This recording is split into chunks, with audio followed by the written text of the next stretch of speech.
Good evening and welcome to Internet Watchcat. I'm Becky. And I'm Sally. The government have issued a warning this week after an e-personation epidemic spread the country. E-personation is an impersonation or an imitation of a person that is performed in an electronic format, such as social networking sites, blogs or emails.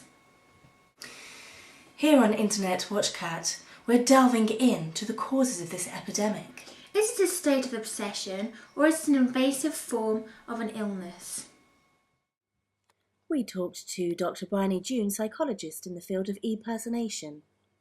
The condition we're discussing today is a condition called get a life of your own. The condition stems from the fact that the person suffering does not have a life of their own, so they morph themselves physically and mentally in the person that they fixate themselves upon. I came across the condition actually through my own personal experience. What happened was one day I was just sat at home and the TV came on and it was this chap talking and he was quite nice, and I decided that I thought that he was me and I would be much happier if I was that person. I was in fact for a year of my life Dr. Brian May. The story of my life, it hurts me. I've stolen your life, but now I'm recovered. No, I have been cured of my illness, but there's not many cures known. Take for example my longest running patient, Amy. Mandy, who now only answers to Amy, was diagnosed with get a life of your own 6 months ago. She had to give up her job as a High Court judge and now spends her days social networking. Today I've mostly been on Twitter, talking to my fans. I find they like to contact me that way. They ask me questions on Formsprung. I like to tell them what I've been doing, and face space is a good one as well. You know, I've got about 325 people following me on that, so it's good. It's good, you know. So, Amy, how long have you been Amy Winehouse for? I've been Amy for 6 months. You know, it happened one day, and here I am, you know, and luckily, you know, I became somebody that was a very successful person, so I am a very successful person, and it's just gone from there, really. You know, it's been very good, good choice of person to be. When you're out in public, Amy, and you meet your audiences, how do you react when you're not quite what they expect you to be?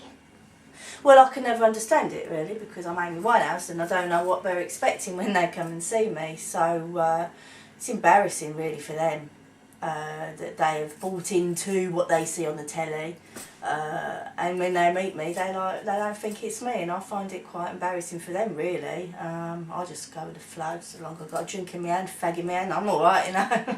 I hear that at the O2 a few months ago, when Amy Winehouse, the original, was performing on stage, you stormed the stage and you actually physically tried to you've misinterpreted that. You actually tried to remove her hair, saying that it was a wig, didn't you, Amy? I was on stage, and some nutter came and tried to get my hair off my head. You have got all of that wrong. You've got it wrong. I'm telling you, I've got it wrong again. You said that you'd sort it. Now, unlike Amy, my next patient takes her obsession a little step further. She uses the social networking sites to get herself out there, but she does it in a way that is quite invasive. Now, I have asked my patient if I can follow her and show you exactly what I mean.